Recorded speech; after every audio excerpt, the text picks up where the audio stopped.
Tonight we're learning nearly half of Antioch's police department is involved in the racist and homophobic text chains that have rocked the community. And the fallout is now escalating, with the Contra Costa County Public Defender's Office demanding the district attorney drop every single pending case brought by Antioch police.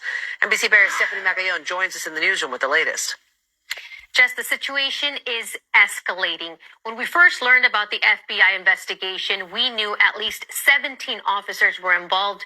That number rose to 24, and now 45 officers, according to the County Public Defender's Office, and all of their cases are now in question.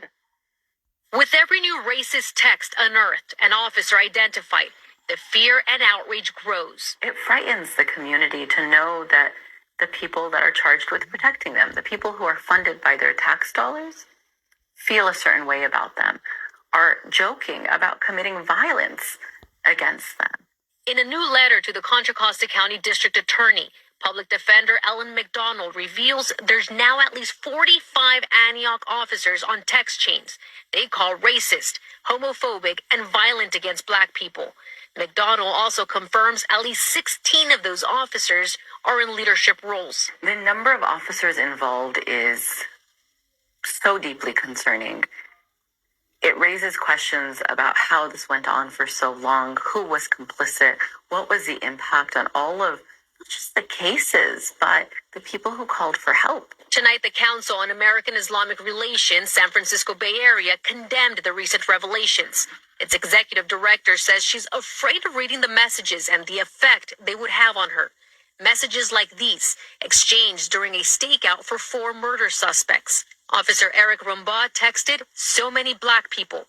Officer Jonathan Adams replied, "Bro, they all look the same." Rumbaugh responded, "Tell me about it. I feel like I'm at the zoo." There are people who are sitting behind bars based on the testimony of these officers who are now proven to be incredibly discredited, racist bigots acting under the cover of law. She's not alone in questioning their cases. In the letter from McDonald, he requests the DA immediately dismiss all pending public defender cases involving Antioch PD, release their incarcerated clients, and cease filing any APD-related cases. If anybody who attempted to do real harm to the community,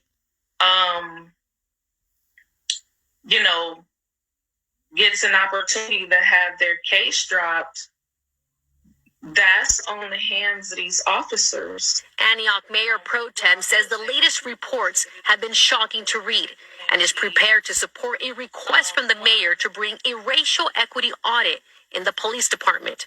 That request will be heard Tuesday during a special city council meeting. I've been getting a lot of calls, and a lot of people would just like to see every officer named and everybody in leadership who was aware leave the department immediately. The chief released a statement yesterday apologizing and promising a thorough investigation. We also reached out to the DA's and Public Defender's Office for comment, but it was after hours and we have not heard back yet. But based on the letter from the Public Defender's Office, it looks like both entities will meet on Monday to discuss this issue.